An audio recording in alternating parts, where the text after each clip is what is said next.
कामकाजी बहू। रवीना के 2 बच्चे थे। वो एक बड़ी कंपनी में काम करती थी। उसके ऑफिस जाने के बाद उसकी सास उसके बच्चों को संभाला करती, लेकिन रवीना को इसकी कोई कदर नहीं थी। एक दिन रवीना अपनी माँ से फोन पर कहती है, मम्मी क्या बताऊं, मेरी सास तो बिल्कुल अच्छी नहीं है। वो समझती नहीं है कि मुझे कितना काम करना पड़ता है। एक तो ऑफिस तक का लंबा सफर और फिर 9 घंटे लगातार काम। बैठे बैठे तो मेरी पीठ अकड़ जाती है। खुद तो सारा दिन घर में मजे करती है, जब मन करा सोए, जब मन किया खाए। तभी उसकी सास वहां आ जाती है। अच्छा माँ, मैं बाद में आपको फोन करती हूँ। जी मम्मी जी, कोई काम है क्या आपको?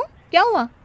रवीना बहू, सारा दिन तो तू ऑफिस के मजे लेती है, लेकिन यहाँ ये बच्चे मुझे आराम भी नहीं करने देते। मेरी तो तबीयत खराब हो रही है। तो आपको लगता है कि मैं दफ्तर में मौज करती हूँ? आपको क्या समझाऊं, छोड़िए। माँ, काम करना भी जरूरी है। मजबूरी नहीं होती तो मैं खुद ही अपने बच्चों को देख लेती। अब आज तो छुट्टी है ना, आज तो कम से कम घर का काम कर ले। बहू काम शुरू करती है। बच्चे के साथ काम करना उसके लिए असंभव हो जाता है। वो जाकर बच्चा सास को देती है और कहती है, मम्मी जी जरा बच्चा तो पकड़ लीजिए, मैं घर का काम कैसे करूं? जैसे मैं करती हूँ रोज बच्चे के साथ। तुझे बताऊं तो तू सोचती है कि कोई बड़ा काम तो है नहीं, बच्चा तो सोता रहता है। अब देख लिया। खैर, बस मैं यही तुझे समझाना चाहती थी। ला, बच्चा मुझे दे और काम कर। बहू मुंह बनाकर वहां से चली जाती है।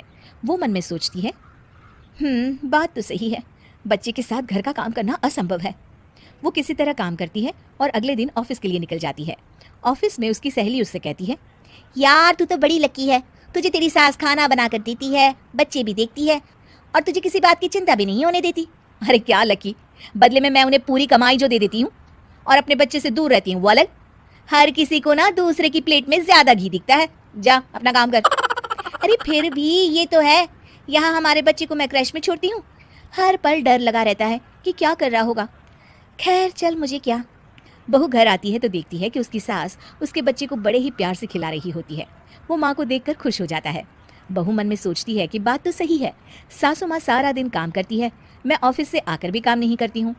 वो सास के पास जाती है और कहती है, माँ जी थक गई आप?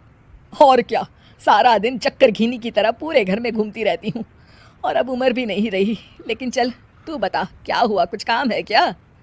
बहू कुछ नहीं कहती, मुस्कुराकर वहां से चली जाती है। लेकिन अगले दिन सुबह सुबह बहू सास से पहले उठकर उन्हें चाय देती है। अरे आज सूरज कहाँ से उगा है, तू पहले उठ गई।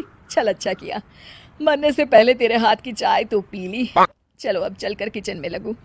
माँ जी, आपको आज से काम करने की जरूरत नहीं है। काम करने की जरूरत नहीं है मतलब? क्या तू करेगी आज से सारा काम? इतने अच्छे तो हमारे नसीब नहीं है भाई। नहीं माँ जी, मैं नहीं करूँगी, ना ही आप करेंगी, बल्कि ये करेगी। तभी वहाँ एक काम वाली बाई आ जाती है। ये कौन है बहू? माँ जी, ये नौकरानी है और आज से सारा काम यही करेगी। मुझे माफ़ कर दीजिए माँ जी, मैं नहीं समझ पाई कि आप थक जाती हैं। आज से आप सिर्फ आराम करिए और मुन्ने के साथ खेलिए। और सास बहू बच्चे के साथ खेलने लग जाते हैं।